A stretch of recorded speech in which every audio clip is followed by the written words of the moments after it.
Hey guys, and welcome to another GameXplain discussion. I'm your host, Derek Bittner, and I'm joined today by Chris Kerberfer-Niosi to discuss all the information that's come out about the Japanese Super Smash Bros. For 3DS demo. So let's get started. So Chris, Japan has this demo that seems to be a near final version of the game. At least it seems to be. Like, they have the complete playable list out there. It's way more expanded than the demo that we saw at E3 and that they carried over to PAX.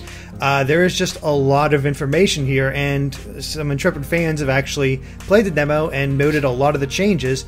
So I thought we'd go over some of them, the ones that really stuck out to us, and basically give our thoughts. Yeah, we should give credit where credit is due. This came from an article on a site called Gamenesia, written by a guy named Colin McIsaac. Yes, who we have actually had on the show before, so it's nice to see him still covering all this Smash stuff. Okay, great, awesome. Yeah, well, thank you, Colin, for you, and I don't know if you had a crew of people all jotting down these notes and remembering stuff, but this is super cool. And apparently there was a new trailer that was shown at this event, and it showed off the Mii fighters in particular that were modeled after the J-pop band AKB48. So it's, we have some sort of crazy animation of all the Smash Brothers Nintendo characters fighting against a bunch of Japanese pop idol girls. It's pretty amazing. They have some cool outfits, and they all have the different weapons and things. They're neat. I believe people in America might know them as I think they performed one of the ending theme songs to Dragon Ball Kai, if I'm getting them correctly. But yeah, I think that also they might be exemplifying the bit about how the multi-man melee characters that you fight against are going to be the Mii fighters. So hey, maybe you can fight them in the game. Who knows? It would make sense. We do know that they pull from the existing Miis that you have on your system, so it's just a nice little touch. And I sort of compare it to how when the Miis were first revealed in the US during E3, they had Miis of Elijah Wood and Abraham Lincoln and that kind of thing. So it's just having more fun with the Miis in the Smash setting. So in particular, what we're going to cover from this information that's come out here is a bunch of new alternate colors, as well as some details, what we found to be interesting details about some of the updated moves that the characters have. So we're hearing about what a lot of these different colors have been. So do you want to start us off? Yeah, let's go ahead and start that off. We'll start off simply here, is that Lucario and Sonic both have mostly blue alternates, though Sonic himself does have a silver palette.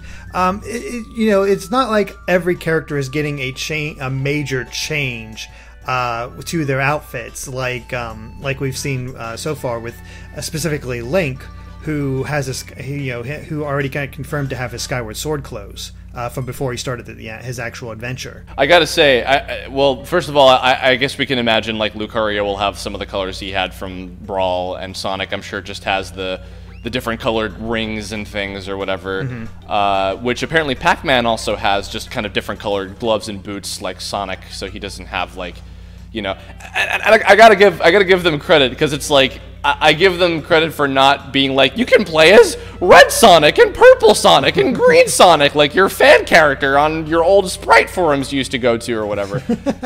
Although the silver palette makes me laugh, because it's like, do you too want to grab people and scream "It's no use" at the top of your lungs? Now you can. I think we've all wanted to do that. I know I have. Oh yes.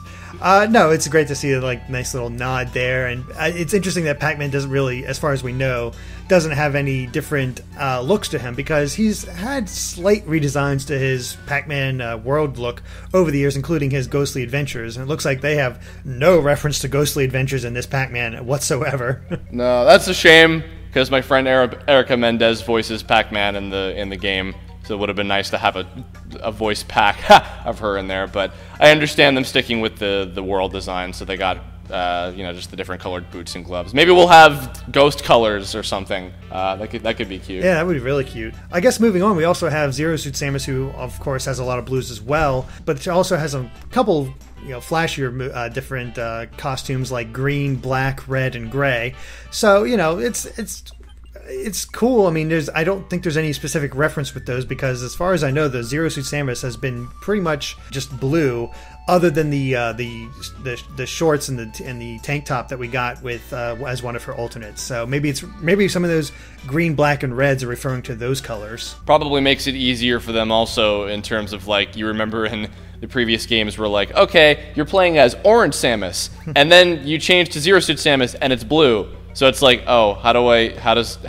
Yeah. You know? So that probably makes it easier on them to just keep track of one color at once. Mm-hmm. Exactly. I guess moving on, we also have black and purple Yoshi, which, thanks to the Mario Kart 8 update, if you buy both DLC packs, we already know, like, you know, Yoshi has plenty of colors to choose from, so that's no big deal. I am happy about the black Yoshi. I'm sad that there's no white Yoshi, because I always love playing as the black and white Yoshis in story. I'm happy they have some more of those mixed in there, aside from just the typical 6 that I think we've always had since the first one. Yeah, I think so. I didn't play Yoshi that much. It's been a while so I'm not exactly overly familiar with the colors, but Black and white Yoshis were like the secret ones that you can unlock, so having the black one in there is kind of cool. Oh, nice. Moving on, we got Charizard, who can be purple of all things, yellow, red, and gray, which is actually a bit of a nod to his shiny form.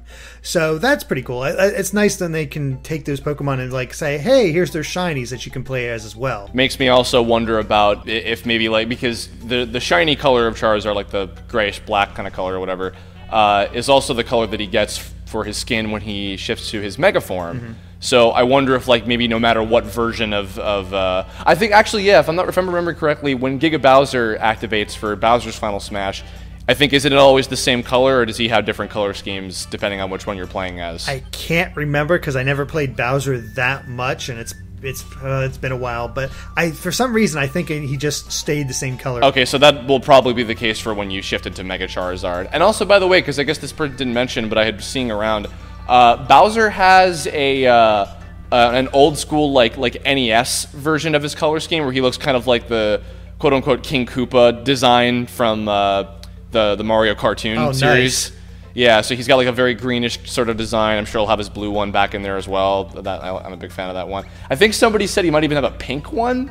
I don't know if that one's true. Okay, that's a bit different. and I think he has a Meowser one, like an orange and reddish kind of one. Like nice. Meowser from 3D World. I don't know if that one's confirmed, but I think I heard that somewhere. That'd be really cool. Yeah. And then we also got Mega Man, of course, who can be yellow, it can be green and orange, just regular green, red and white, or just, whatever. He's basically taking his colors that he's had across the games and picking out some of the more popular ones. And I'm a Mega Man fan, but I can't list off like, oh, this and this color, that's this, that's this power. Yeah. Sadly, we don't have Ash with us today. I'm sure he'd be able to immediately pick out, oh, this power is from this game or whatever. I know that the green one, because they had like 4 of them at the demo that I played in Nintendo World. The green one is Leaf Shield for sure, which makes sense because that's one of his moves, of course. Yeah. And the white costume, I think it might be the Skull Shield, if I'm remembering correctly. And then white and red is the item number 1, 2, and 3 colors from Mega Man 2. It's just cool that they, especially with Mega Man, he has all these colors to choose from, and it just makes it really easy to just pick out, like, okay, what kind of colors do we want for these alts, and it just kind of works out. Although, I guess no word yet on any kind of Proto Man costume? Yeah, I was about to say, I guess if people notice the other stuff that we're going to get to soon, that probably means that there aren't any alternate outfits in terms of like him looking like other Robot Masters or other characters or whatever. So it's like, well, I guess. Yeah, that's unfortunate, but maybe next time. Maybe. Then moving on, we have Marth, who all we know as far as the only one they really noticed for Marth is that, hey, he could be orange, which. Great. Yay, Creamsicle Marth, who can fight against Creamsicle Link. Exactly. Because I'm sure Link probably has that one in as well. And speaking of which, so this one is really cool. I'm sure people might already know about this one because it's just so out there. But in addition to having the Skyward Sword color scheme, we have a Fierce Deity Link, which, similar to the Dark Link one, where he has just the flat red texture on his eyes, he has the eyes and everything, and the little makeup and stuff, so they really made the texture for Fierce Deity Link look like the way he does in Majora's Mask, and that is pretty cool. No, that is awesome. I can definitely see a lot of people using that outfit because, everybody loves Fierce DD Link. They want him back in some way, shape, or form, and this is a perfect way to do that, and I can see that being extremely popular. I will say I'm very surprised that this has confirmed that there are no alternate outfits for Zelda, only different colors, which seems like a missed opportunity because Zelda has just as many different costumes and looks as Link. So at the very least, I would expect something similar to like her civilian clothes from Skyward Sword, or just her goddess outfit from Skyward Sword. Yeah, and it sounds like apparently Toon Link doesn't have any alt costumes either. There's no like pajama Kid Link or Spirit Tracks or anything. Just he's got the same the Four Swords colors, and then dark Toon Link, and then the classic like NES colors. My guess is they're like the last two will be like, I don't know, orange and white or something. Something like probably. that. Oh well, but I guess this one's actually caused a bit of a stir. This next one, which is Fox, who has a dark skin like in Brawl, but it's a lot more similar to Wolf. Like his skin color looks very close to Wolf, and I guess a lot of people are taking that as like Wolf is confirmed to be not in the game because he has the skin. And you and I don't buy that. No, because it's like you think about Mario, I'm sure still has his Wario colored costume in there as well. So it's like, okay, and I mean, if we're going off the fact that Wario is probably in the game, and I'm sure he probably also has his his regular clothing in addition to the WarioWare stuff like before, that doesn't matter. So it's like just because Fox has and yeah, apparently like it's not that different from the dark skin that he had in Brawl. I think like the Scouter is the same color as Wolf or whatever, so like it looks more like him or whatever. But that's still not enough to make me think like, oh, this is like he's deconfirmed completely. It's like I don't buy that. I still think that if the DLC leak is true, which it does have a possibility to be true. I don't think that this is like definitive proof that Wolf is like never going to be in the game. So whatever. Yeah, it's just sort of a skin, a fun skin to have. If Wolf is in the game, maybe he'll have a skin that makes him look like Fox.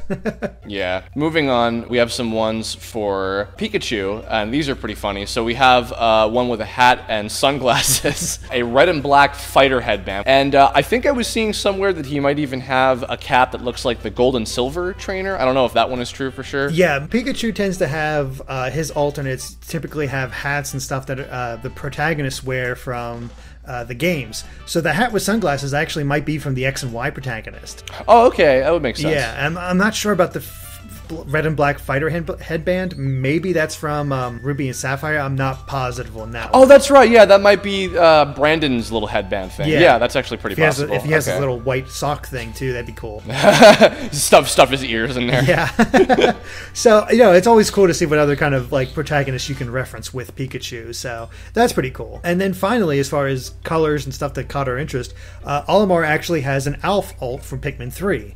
So if you guys were a big fan of Alf in the Pikmin 3, there you go. You can play as him. It's one of those cases worked out beautifully where they didn't have to completely change the model, and it's like, okay, this works. Yeah. I guess we can also throw in real quick. So there's been some rumors about other ones. We don't know if any of these are 100% confirmed just yet, but just to run down a few of them, we've heard that Peach has a Fire Peach costume, which is very possible, I think. Pit apparently does not have the Dark Pit color scheme. He has a black one in general with I think like a purple kind of scarf, which would fall in line with the fact that Dark Pit might be a playable character. Palutena has a Viridi color, which is pretty cool for fans of that game. Supposedly Meta Knight has ones that are inspired by Dark Meta Knight and Galactica Knight. Those I'm a little skeptical on, but those are very possible. And Robin, his hair color changes, but not the actual character design, which I guess would make sense because they seem to be sticking with a particular version of Robin because there's multiple different like body types and things you can take with him in Awakening. So yeah, so that makes sense. And a lot of these are on the whole, I mean, there's always more that you'd like to see or have them try to do. But at a most basic level, I really like the selection we got here. So I guess next we can move on to some of the information these folks figured out about the characters' movesets. Yeah, first of all, one of the just interesting little change to Diddy Kong is that his down B now only throws one banana, and if you use it again, that previous banana immediately disappears. So you can't just spam the entire stage with tons of bananas to just trip up people. So that's, interesting little bit of balance. Although maybe the single banana, maybe has a little bit more of an effect, because it seemed like always one of those cases where it's like, okay, we'll make one of this character's moves into just the ability to use a certain item at all times, which is just the banana. So, yeah. Very interesting change is Captain Falcon's side B, which now works like a grab and doesn't do any strike damage at all, which makes it seem a lot more like a Ganondorf and his side B. Yeah, that's right. When he grabs you in Brawl, he just lifts you up and like crushes your skull or whatever. Yeah, sends you straight down and that sort of thing. So okay, that's sort of interesting that they're Captain Falcon's becoming a little bit more like Ganondorf. It makes me wonder what Ganondorf's going to be like, because we saw that little bit of him in the one screen during the reveal, the overview trailer that Japan put up. So he's definitely in the game. It's just interesting to see. I'm curious, okay, how do they change up his side special for that sort of thing? In addition, Captain Falcon's up B goes straight up instead of it acting like an arc. So it seems like his side B and his up B are kind of the same sort of thing in terms of their effectiveness. They just have different directions. You're either going vertically or horizontally, entirely. Yeah, so there's no arc to it at all. And I guess moving on to Meta Knight, some examples of how he's been debuffed, I guess, is his up B, his recovery, is now an upward slash similar to Marth. It doesn't have the little curvy thing where you can now sort of glide him along the stage and have a really good recovery. Now he's a bit more limited as to what he could do, which I think is fair enough. I was expecting something like this to happen, since it seems like they took away the gliding, I believe. Mm-hmm. And I think the shuttle loop up B in Brawl would send him into gliding mode automatically. Maybe one of his customizable versions will be he'll do sort of a little loop motion still, but I guess if they've taken out the gliding, I figured that this was one that was going to change. Yeah, more than likely, and it makes sense. I mean, they had to do something because everybody talks about how Meta Knight was just broken in the first one. So it's obvious they've definitely, gone back to the drawing board with him and really figure out what the best way to make him work and be balanced is. So it's just nice to see that kind of thing. So Pit's new side B attack, the upper dash arm, apparently has a lot of lag if you miss with it, which I never did when I was playing him in Smash Run. But it has very strong KO power if you hit an opponent with a higher percentage. Now, I didn't get to test that out because I was just fighting enemies and things in the Smash Run mode. Mm-hmm. But I definitely believe that because, yeah, when I was trying it, not that the hi-ya, whatever the attack was in Brawl was, it was all right, but this one definitely, it feels very satisfying. It makes sense for it to punish you a little bit if it misses, but it's a very effective and really satisfying attack when you hit him with the upper dash arm. So no, I greatly prefer the upper dash arm to his previous one because, I mean, it was more just annoying bits of slow amount of increased damage, and it never really did anything for me. I mean, it was nice that it had a bit of a reflective ability, but still, it just was a whole lot of nothing, and it's great to see that Pit actually does have an ability to really KO somebody now. Very interesting to see also with Zelda's new down special that spawns the armor. It apparently goes about a character's length ahead of her, but if you use it, if it's right next to you, if an opponent's right next to you, it'll actually miss them. It'll actually dash past them, not doing any damage, and then strike ahead of it. So you got to actually pay attention to your spacing when using that move. It's an interesting way of using that. It actually kind of reminds me of more traditional fighting games where you have to think about, the spatial difference between yourself and your opponent to make sure that you're hitting them in the right way. I like it. I remember when I first saw that first screenshot of it when Zelda was revealed, I figured it was going to be something kind of like this, and I think it's neat. I don't know how effective or satisfying it is because I haven't tried Zelda yet. Yeah, but, me neither. It really looks cool. Moving on to Peach, her side B is now much faster, while her down B, which pulls up the turnips, is a lot slower. And apparently her up aerial attack has a rainbow effect to it, which, yay. That's neat. Yeah, I mean, they seem to be outfitting her more with kind of girly, cutesy looking powers, like when they changed her hip bump attack with the sort of heart effects instead of the explosion. Yeah. Peach has been kind of all over the map with her effectiveness since Melee. I like her. I'm hoping that she's fun to play as in this one. I like her a lot. Yeah, I do too. Peach has always been a lot of fun to play as. Pac-Man next. So Pac-Man apparently, and I'm kind of interested in this because maybe he's kind of like the antithesis to Sonic a little bit. Pac-Man is very slow, I don't know how slow, but he's noticeably slow according to the person who is writing this. A lot of his A neutral attacks and aerial attacks are punches and kicks. All of his aerial attacks are kicks apparently, and his regular neutral A combo is like just a series of punches, kind of like Marth's like series of sword slashes. I guess that makes sense. I mean, you know, there's not so many inventive things you can do with him. That would be, you know, physical attacks, I guess, so it makes sense. I guess I'm not incredibly surprised that he's not very fast, because I would imagine, you know, I talked once before about how, like, Mega Man and some of the characters move and control the way that they do in the games that they come from. Pac-Man's movement in the games that he come from is relatively slow, so I could imagine him, like, moving along kind of like the way that, like, the speed that he would in, like, you know, like in the actual game he's playing in.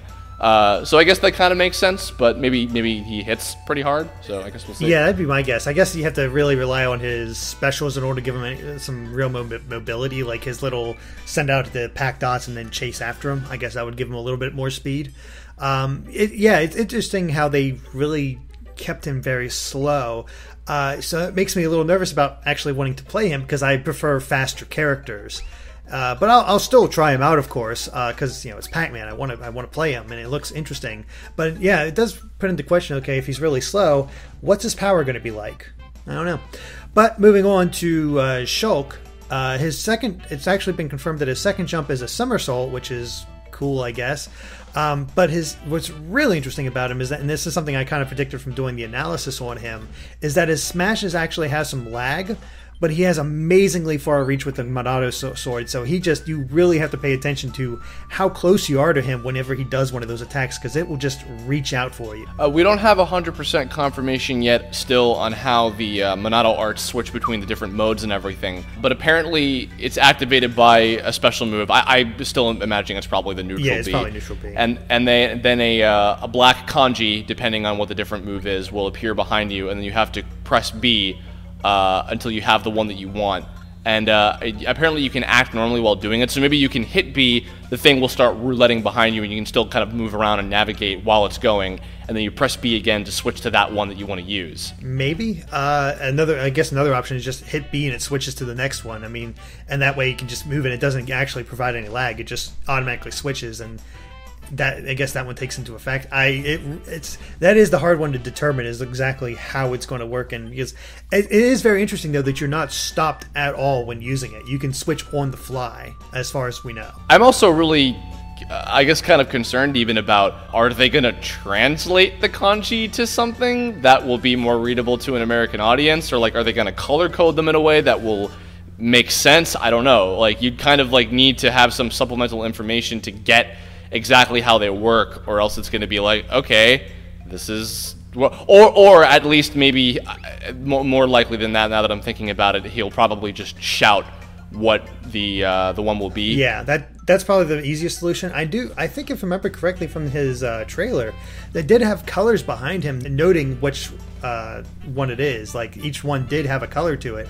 So it strikes me as odd that they described it as black behind him, because I can't remember the appearance behind him, but I still remember some sort of color to it. Little side note too, not a whole lot of information about this one, but apparently Charizard has been buffed up to be much stronger, and one of his grabs is the Seismic Toss, which is awesome. That's a nice little reference to the anime series, and it's similar to one of Kirby's grabs, I'm assuming probably the and then bring down. Oh, kind of nice. smash. That'd be satisfying as hell. If only they could just have him circle the moon about 5 times and then throw you into a volcano, then that'd be very satisfying. If you get it, you get it. Anyway.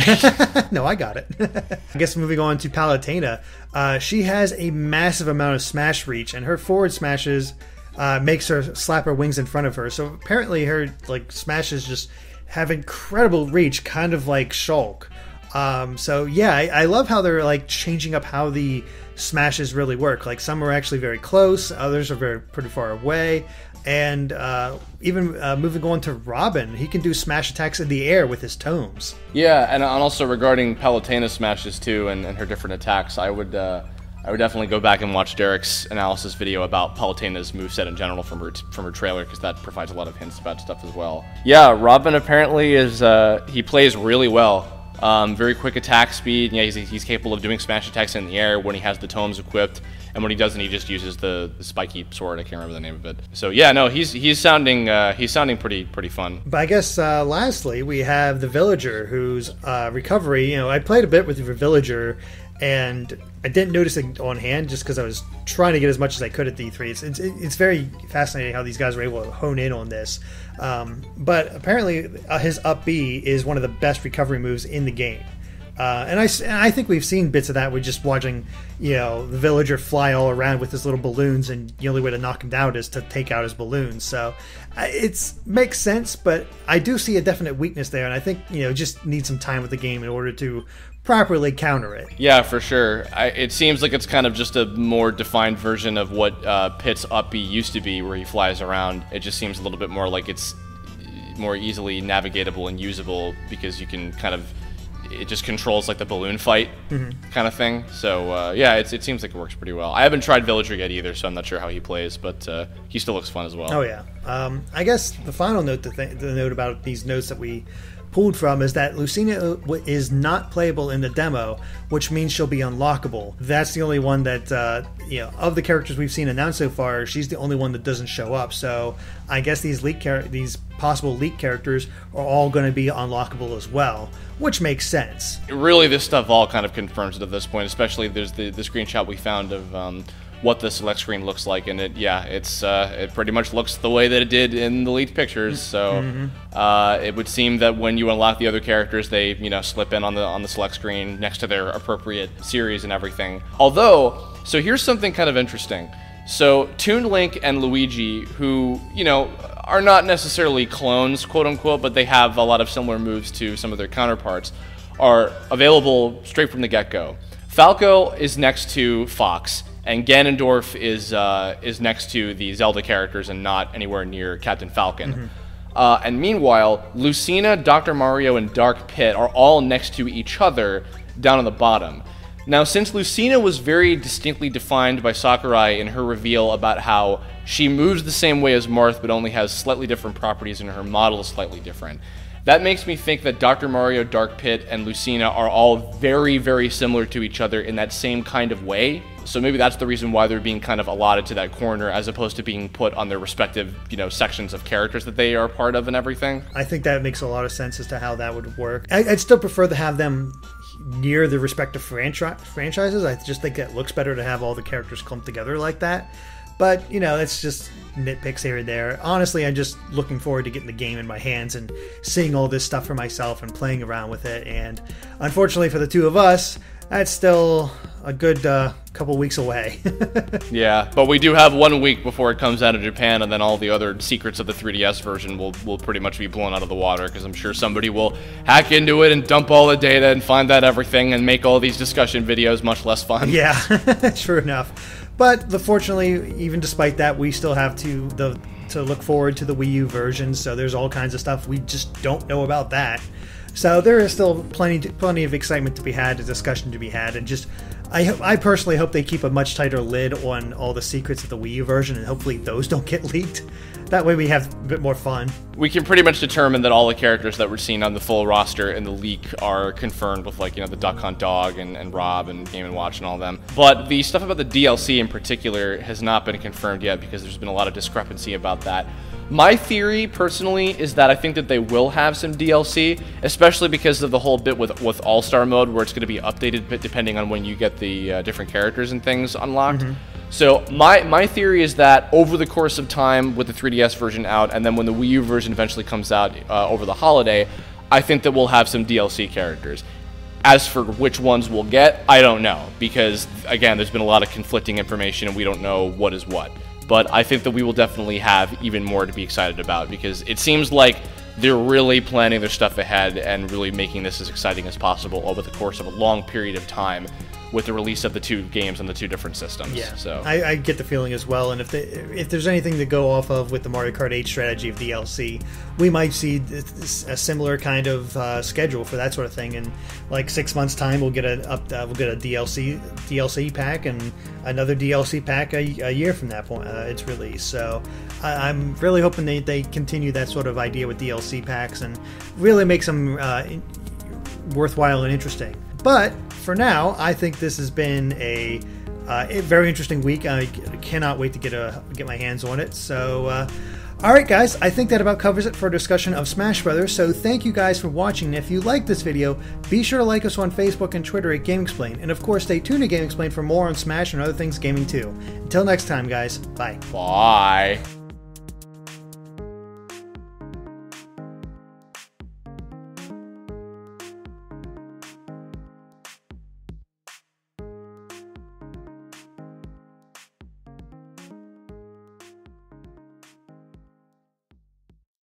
She's the one, Sailor Moon. Bro.